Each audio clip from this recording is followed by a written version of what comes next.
Hello, and welcome to my couch. I am trying something a little bit different today.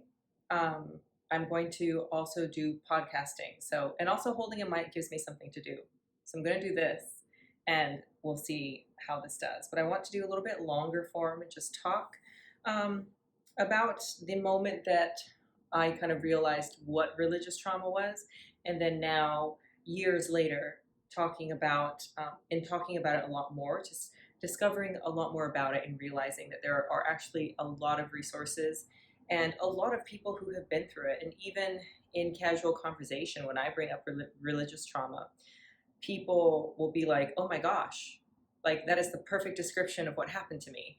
And it's something that so many people have experienced, but we don't all have a word for it. It's just that we kind of know that something is wrong. We know that religion should not have been used against us in this way, or we know that God loves us, but that's something that we had to learn later after receiving religious trauma. So I just want to talk about the moment that I found out what religious trauma kind of really was and also what PTSD is, because those are two different things, but a lot of times they do go together. So I just Googled religious trauma syndrome, and I do want to talk a lot about resources that have helped me. Dr. Marlene Winnell, I will link her as well. She is an amazing um, psychiatrist, I believe, and she wrote the book Leaving the Fold, and she has a lot of really amazing resource, but she is responsible for the term religious trauma syndrome. And according to Google, religious trauma syndrome is trauma from leaving religion. Religious trauma syndrome is a function of both the chronic abuses of harmful religion and the impact of severing one's connection with one's faith and faith community. It can be compared to a combination of PTSD and CPTSD, which is complex PTSD. So that is the Google definition of it. And I'll link Marlene Winnell because she's really good. And for me, I grew up in a religious cult. So I didn't grow up in the traditional sense in the church because I grew up in a cult, which is same, but different, we'll say, from the church. Um, but the messaging was the same. And I think that religious trauma's main message is that who you are is not okay. And from a very early age, because I was born and raised in it, from a very early age, I learned to suppress so many parts of myself. And I think that is the main message of religion because they want to be able to control you. So then they teach you so that, your personal desires are selfish. Your sexuality, like, don't do it, God's watching. Your want for security, like financial security, that's also selfish. And it's all these parts of yourself that are not allowed to develop. If you are creative, if you create a piece of art that they don't approve of, oh, you're under the influence of Satan because we don't like this picture. And it's the constant suppression of who you are as a human being. There's no encouragement of human development. There's only encouragement towards the way that you are supposed to develop as told by God through the Bible, through the pastor, or through the leaders, or whatever it is. It's always someone else that's not you, and your personal expression of life is almost beat out of you. And I say that because it literally was for me. It might have been different for you, but again, I can only talk about my experiences. I'm not a therapist. I know that I think the most helpful thing is cultivating your own curiosity. So I'm just going to share how I cultivated mine and offer it out and tell you how I did it, and hopefully something in here will help. So like I said, I grew up in a cult. If you are on this channel, then you know which cult it is, but I'll just reiterate once again. I grew up in a cult called the Children of God, and it was a very religious cult. It was Christian based, but I think that a lot of the most fanatical religions, they're always patriarchal, but a lot of them are Christian based because you have the head of the household, which is always God or Jesus, and it's God in the form of a man. And I think the Bible is a very easy landscape to manipulate and give yourself complete authority and dominance. And it's always that. It's always started by somebody who doesn't have enough power over their own life that they need to have power over others' life. Um, but anyway, so this was a Christian-based cult called the Children of God, and I was born into it. So my all of my mental structure and everything that I thought about myself came from that. And I left the cult in 2008, the end of 2008, and I actually didn't go to therapy until 2015, I believe. I think it was the very start of 2015. So I spent years just trying to tough it out because, first of all, I didn't know that I could ask anybody for help. I also didn't tell anybody that I was in a cult until, ooh, this is fun, until 2012. That was the first time I told anybody. And I also got, because I was starting so low, there were actually a lot of things that really helped me. So reading books helped, going to yoga, going through teacher training and through yoga therapy, like that all was incredibly helpful. And I didn't turn to therapy until early 2015 when I was starting to get divorced. And at that time, I had moved out and I was struggling. And at that moment, I finally was like, okay, maybe I can acknowledge that I could use a therapist, because at this point I had acknowledged that, yes, I grew up in a cult. Yes, it wasn't good. And now I'm also getting divorced with it, which is a traumatic life event. So I finally dragged my ass into the therapist's office. And as I started telling her my story, I would say, yeah, I grew up in a cult, but it wasn't that bad, you know? And she would ask, was there any abuse? I'd be like, yeah, but it's also not that bad because I'm fine. Because again, religious trauma teaches suppression of self. So I hadn't processed anything. I just knew how to keep a lid on it.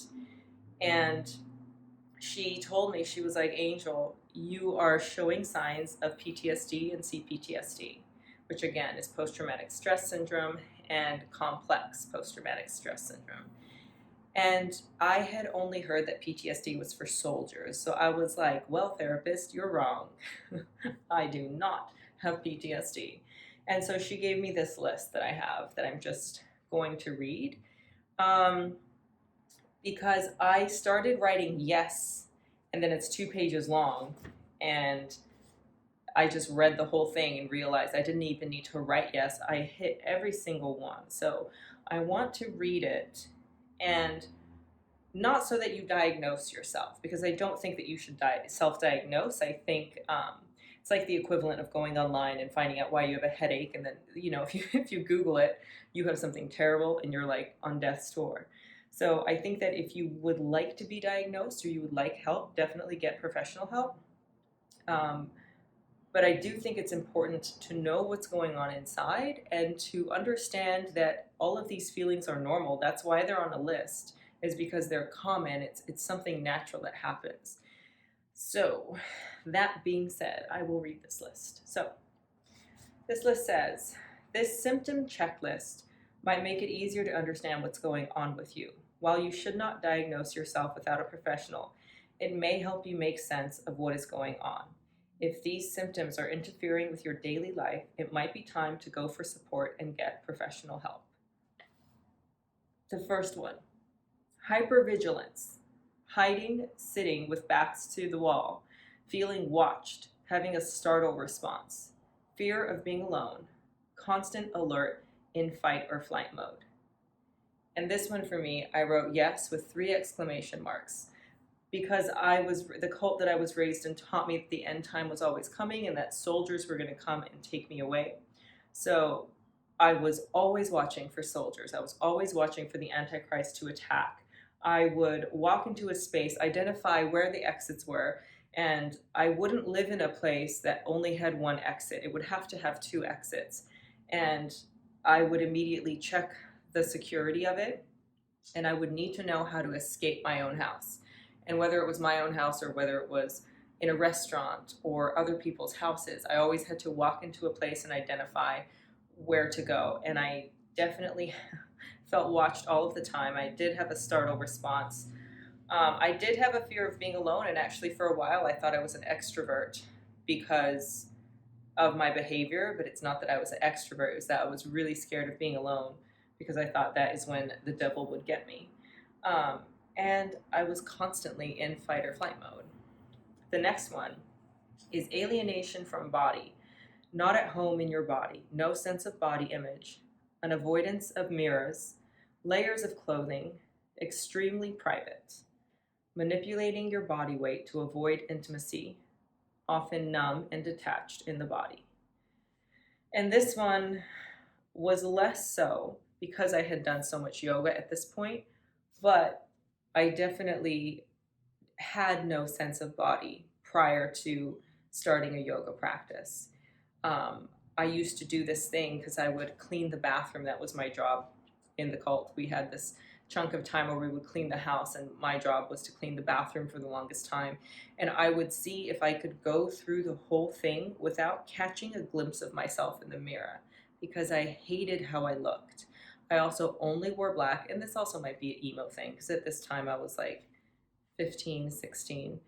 I hated how I looked. I would wear layers of clothing. I would get as large as I could. And I still am extremely private, less so now, hence the podcast, hence being here.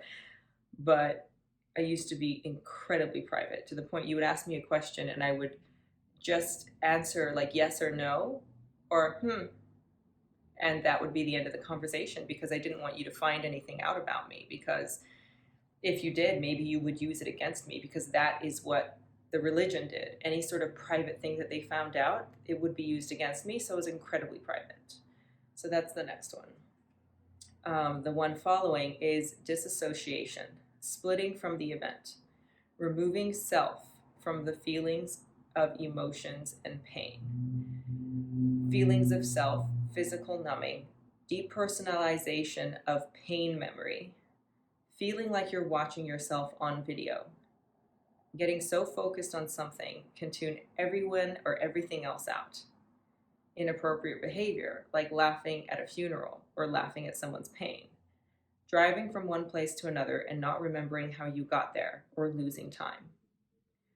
So there are some things on here that stick out for me and others that don't. For me, removing myself from feelings of emotion or pain or anger, whatever it is, none of those feelings in me were cultivated. The thing that was cultivated was complete obedience. So I was never allowed to cry. Actually, they would do this thing where they would beat you, and then at the end, you had to the count of 3 to stop crying. And if you didn't stop, they would continue the beating. So I learned to desensitize my whole body to hold really rigid and hold my breath. That way, I would not allow the pain from the beating, the physical pain, the emotional pain, or any sort of sad emotion to come up. I would just completely freeze, and then I would be able to stop crying on the count of 3, and then the beating would be over. And so this one I definitely did a lot. I didn't have the inappropriate behavior. Maybe that's something that resonated with you. And I also I have a very good memory. I remember everything very well. So I don't have that last one of driving from one place to another and not remembering how I got there or losing time. But again, this is not a cohesive list. This is just a kind of a checklist of diagnoses that may or may not help, but I just want to read them so that if anything resonates with you or you recognize any part of this in yourself, you feel less alone because I'm showing you that I feel this too, because I know that the journey of recognizing trauma or religious trauma can feel very isolating. So you are not alone, and remember that. The next one is anger issues, the inability to recognize or express your own anger, fearing someone's anger and rage, hostility towards certain people, constant anger, fear of losing control, being triggered into anger with various voices, colors, smells, etc. I think this is a really important one because if you grow up in a religious environment, I think that you are taught that anger is bad. It's associated with Satan, even though God was the one who destroys cities out of anger, but that's a different subject. I digress. Um, for me, was completely unable to express my anger until very recently because I was taught that anger is bad. And I think that's a very common thing. And anger is not bad, violence is bad. But for me, I only saw those two associated. If somebody was angry, they would hit me. If somebody was angry, they would hit somebody I loved. So because anger and violence were intertwined for me, I didn't want to be an angry person. So what I did is suppress that and be like, nope, I don't feel that. I'm fine. And you are not fine, or I was not fine. Putting a lid on something doesn't make it okay. It just gives it more time to simmer, and then sometimes it'll reach a boiling point. Suicidal attempts, obsessive thoughts on suicide, self-mutilating behaviors, daring the fates with high-risk behavior, and being accident prone. So, and again, this is something that is very sad, but I do also think it is more common than we think for people to be in so much pain, especially if you've grown up in a traumatic environment. I think it's common to be in so much pain that you do consider taking your own life. Um, I definitely did when I was younger because, again, with religious trauma, they teach you that the whole world is going to end and this life is not even worth living. So, why would I want to stay here if there's a promise that if I take my own life, my life gets better? And again, it's something that's not true, and it is a very dangerous belief, but it's something that's taught. So if you do have those thoughts, definitely reach out to a professional. I can also link the hotline, but I think it's really important to get yourself to a mental health professional who can help you with these sort of thoughts. And again, I felt them. I think I know a lot of people have felt them. And there is a way through. So if you don't see a way through, ask somebody for help and they can help you hopefully see a bigger picture than the one that you're seeing now. The next one is a sense of pervading fear, no sense of power, victimology, the inability to set limits, fear of being left, phobias, compulsive behavior about locking doors, checking rooms, and being paranoid. Yes, because like I said, the cult I grew up with, they always taught about the Antichrist coming and soldiers coming and the end of the world coming. So I, again, just like I would come in and check for exits every night, we would do something we call the security check, which is normal and you should do, but you shouldn't do it on a obsessive status. But I would get super intense about locking doors, checking the rooms. I would come in and check all the closets and like open the curtain before I went to bed.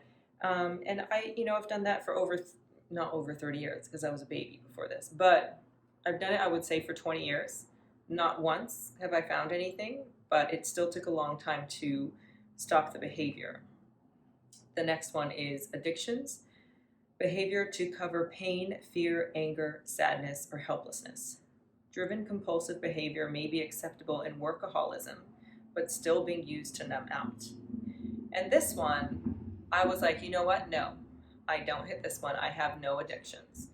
And then I would, marathon Friends and be on YouTube for hours. And I think in my case, again, it says addictions, behaviors to cope or cover pain, fear, anger, sadness, or helplessness. And that was my behavior that I was using, but because it's not an obvious addiction and it's not obviously harmful, I didn't count it. And now, being farther away from it, I can see that I would do a lot of behavior to try and avoid being still and sitting with myself. And again, addiction can be acceptable in the workplace, like being addicted to work or being addicted to being busy. But again, is it something that you're using to cover pain? The next one is memory losses, blocking any part of history, which is not explained by being in a coma. I don't really have any memory losses. Again, like I said, I have a really good memory, and that comes from, again, being fear-based. I used to be told that unless I remembered a certain phone number, I would never be able to see my parents again. So I still remember that phone number, and I had to memorize like where I lived or who my group was, because if I forgot or if I didn't get back in time, then I would be left. So I do have a good memory, but ask yourself that if you have any sort of memory issues. The next one is the feeling of an awful secret, feeling shame of having done something and can't share with others because others wouldn't understand. That's a really, really big one. I know that I have some listeners or some people who watch who have also left the cult and to this day don't share their background, which you don't need to. You never need to. But I do think that you shouldn't feel shame around it, because anything that is not your choice, you do not bear the shame in. And that's important. And for me, I started being able to let go of shame once I realized, like, you know what, I didn't ask to be born into this. I didn't ask to be brought up this way. The abuses that I went through and the scenarios that I found myself in are not my responsibility. So I don't need to feel shame around them. But again, if that resonates with you, just make a note of it. The next one is anxiety and panic attacks. Heart speeding, chest feels pressured or squeezed, like you can't breathe. You feel dizzy, lightheaded a lot, and you have a total debilitating fear and immobilization, feeling like you're dying, and periodic or constant panic attacks. This one I felt less because I wasn't allowed. I was not allowed to have a panic attack or an anxiety attack. Sometimes I would see other kids going through asthma attacks or panic attacks, and they would be beaten. So I learned to not have that. I learned to not have anything that could draw attention to myself and might get me in trouble. So I have only had one panic attack in my life, but that is another story. The next one is sleeping disorders, night terrors, nightmares, awakening nightly at the same time, fear of the dark, fear of falling asleep, doing things to avoid falling asleep, waking up screaming or yelling, never getting REM sleep, sleep deprivation, and waking up still tired. So if any of that sounds like you, make a note of that.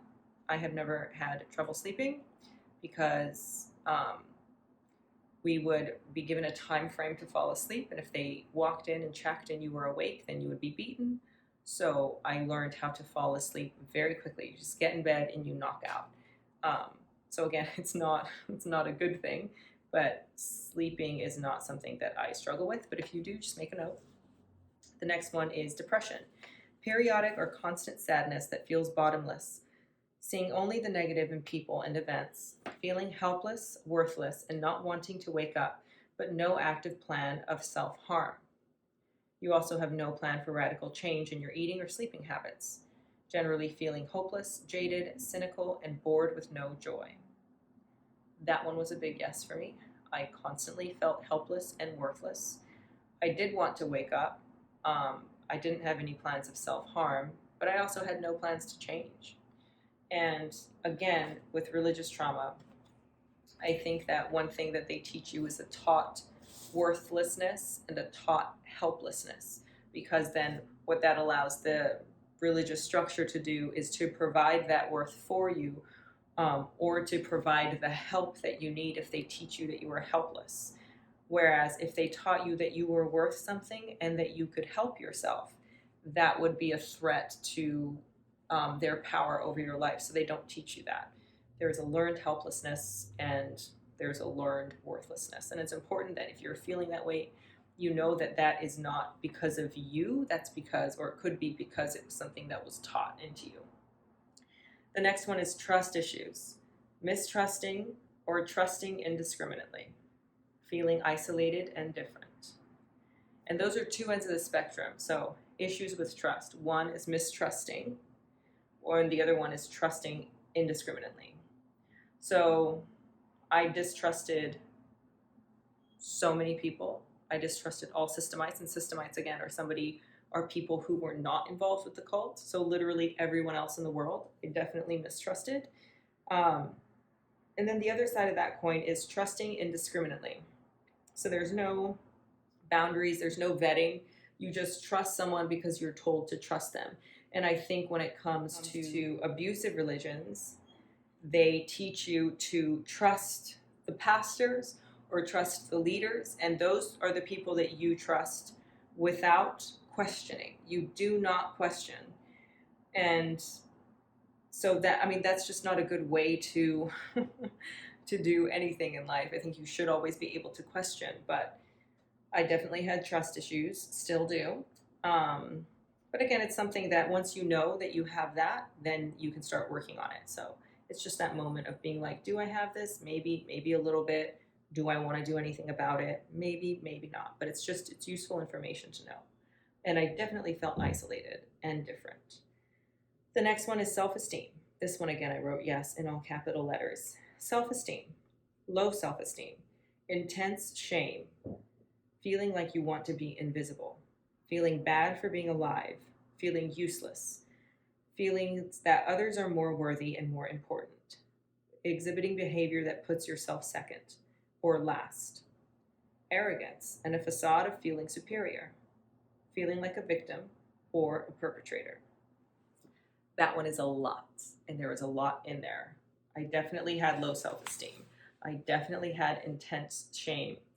I really tried to be invisible because, again, when you grow up where people beat you if they notice you, your best bet is mediocrity. Your best bet is to go unnoticed. So I tried to be invisible for a long time.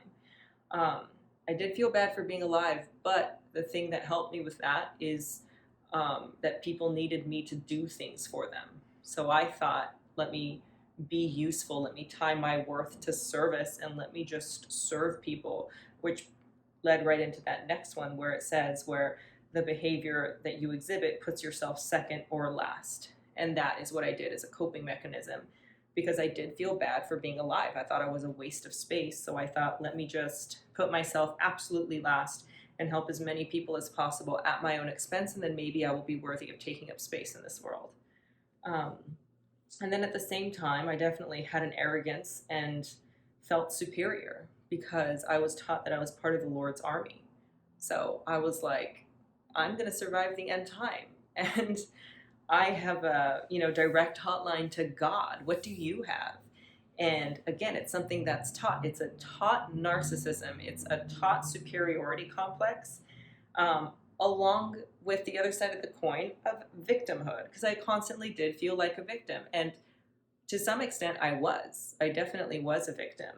But I think the arrogance, the narcissism of constantly thinking about yourself and thinking what God thinks of you and what others think of you, and the feeling constantly attacked. Like we were taught that like when somebody is mean to you, it's because they hate God. Or when somebody doesn't do what you want, they're not doing what God wants. So I would go around constantly feeling like a victim of circumstance and feeling like, well, I can't help myself because, again, I have that taught helplessness.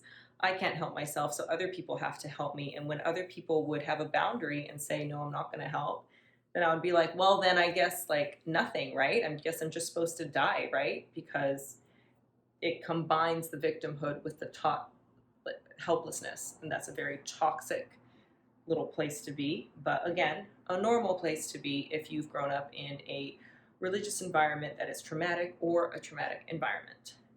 The next one is body memories. Unexplained pains, bruises, marks, and splotches.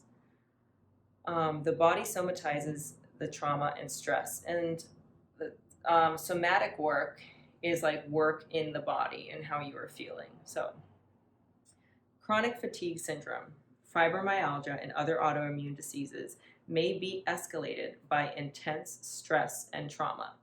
And I've seen this a lot with people in the cult, as well as other people who have something that's like maybe slightly off, but then their lifestyle or unprocessed trauma adds to that, and it does escalate the situation a lot. But again, that's not my area. It's something that I've seen because, again, I can only talk about my own experience.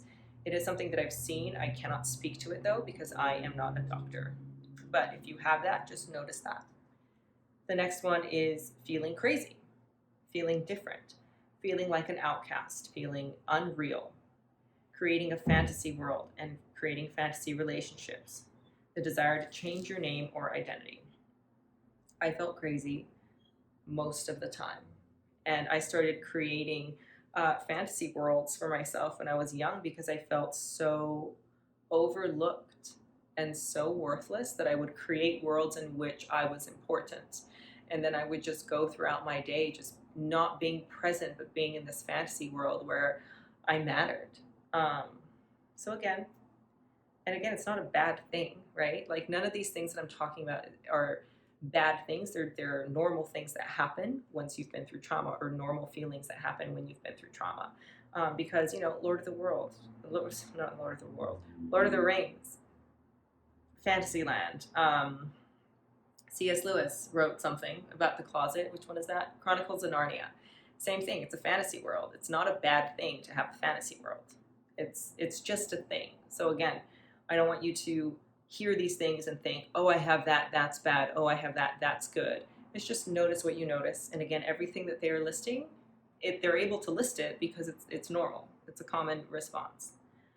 The next one is flashbacks, reverting to other places, reliving a memory, being triggered to a past time frame of trauma, hallucinating, which can be done visually, auditorially, tactile, or taste. Flashbacks can be done in blips, pieces of feelings, pictures, sounds, tastes, etc. You might find yourself hiding under a table, in a closet, shaking uncontrollably, body jerking, falling into a trance state, agitated body movement, looking around and not recognizing where you are, feeling different in your body, and feeling transported in time. So that's under the flashbacks. I have not had any flashbacks. If you have, again, that's something to take notice of. I would find myself hiding under a table or a closet or shaking uncontrollably, but I would do that to myself. So if I was feeling afraid, I would go to the closet and get into a fetal position and shake.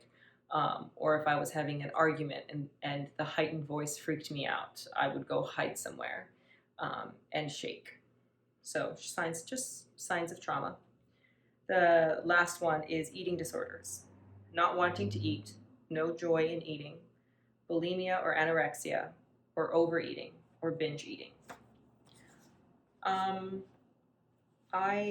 Which one did I have? I would do overeating. And so I am also in the health and wellness field. And sometimes I see this where there's a diet that is so extreme that I know that coming from a trauma background, I shouldn't attempt it. And one of them is intermittent fasting, which I did try, and I realized I could do it, but I could do it if I used the same tools that I used when I grew up of coping and suppression. So when I would feel hungry, I would tell myself, shut up, you're not going to eat. And I realized that it was really unhealthy. So just because something works for some people, if you can't do it from a place of compassion for yourself, then maybe don't do it, or maybe look at doing something else. So, and again, I was able to work through the eating disorders that I had, a lot of it through yoga and through feeling what felt good in my body and acknowledging it and acting on it. And again, it's important that you know that you do deserve to be here and you deserve help. That's really important. So this ends here by saying, again, you cannot diagnose yourself, but these symptoms may help you see that you are exhibiting behavior that is normal for abnormal past circumstances. If you had stress, trauma, or abuse as a child, the current stress may be bringing up your old trauma and stress again. Remember that stress and trauma are cumulative. And that is the end of that. So if there was anything in here, again, you can't self-diagnose, and I stand by that. I read this just for informational purposes, because if these symptoms help you see that you are exhibiting some of this behavior, then great. Then it's important for you to take the next step and acknowledge what's happening and maybe understand that you've been through some trauma. And again, it's not a bad thing. It's just what happened. And I think that's really important, because when I got this and I realized that I exhibited almost every single, if not every single one, I felt like, oh crap, like, what does that mean? That means I am worthless. That means I am helpless. And that means I don't deserve to live. And that's not at all what it means. And again, this list is possible because this is these are common. This happens to a lot of people. And then it made me feel less alone. It made me realize, like, wow, other people actually go through this, and other people seem to be like happy or feel worthy of life. What's that like? And then it made me realize, like, okay, if other people can go through it, so can I. And it just gave me a way to acknowledge what I had been through, because up until this point, until I got these and read the symptoms and understood, I didn't think that what I was going through and feeling was normal. I thought I was alone. I thought I was completely alone and would never be able to understand what was happening. And I'm super thankful that I was able to find out, and I was able to start that journey towards recovery. So if any of this resonated with you, it's important for you to know that you're not alone, and that people want to help, and you are worthy of existing here, and that this life is good and this world is good. And if you grew up in a traumatic environment or a religiously traumatic environment, it will have taught you otherwise. And that is important to know, so that you can start working in the other direction if you'd like. So there is always another way of life. And I would like to end each of these segments with a question. The question that I have today is, did any of this resonate with you? And it's important to know that you cannot give a wrong answer. And whatever you decide is fantastic. And then the next step after you've answered the question of, did any of this resonate with you, is, what do you want to do about it now? And the thing is you might not want to do anything. That's also fine. You don't need to do anything. But the sitting with yourself, asking yourself, did any of this resonate with me? And then, do I want to do anything about it? That's important, because it acknowledges yourself. It acknowledges that there's something in there that can respond to you when you ask it. There is a sense of self that lives inside of you and deserves to be cultivated. So the question that I want to leave you with is, did any of this resonate with you? And then the next one is, what do you want to do about it? Again, there is no wrong answer. Maybe the answer is you don't want to do anything and you would rather eat a donut, or you would rather watch Rick and Morty or go for a walk. That's great. It's the action of sitting with yourself and doing a call and response with yourself that will allow you to head down the healing journey. So I hope that this was helpful. If you want to get in touch with me, there are a lot of ways. I'm going to be here. I'm also on Instagram at What Is Angel Doing. I will link it somewhere. And I am on YouTube. I do also have a website, angeldesantis.com, which I will link. I have a religious trauma course that I teach. It's on Teachable. I'll also link that. And you can also subscribe and hit the little bell. I'm going to be doing more of these. And remember to take care of yourself. Remember that this world is good. You are worthy of life, of course. You deserve to be here, and you are not doing life wrong. So thank you guys so much. I'll see you next time.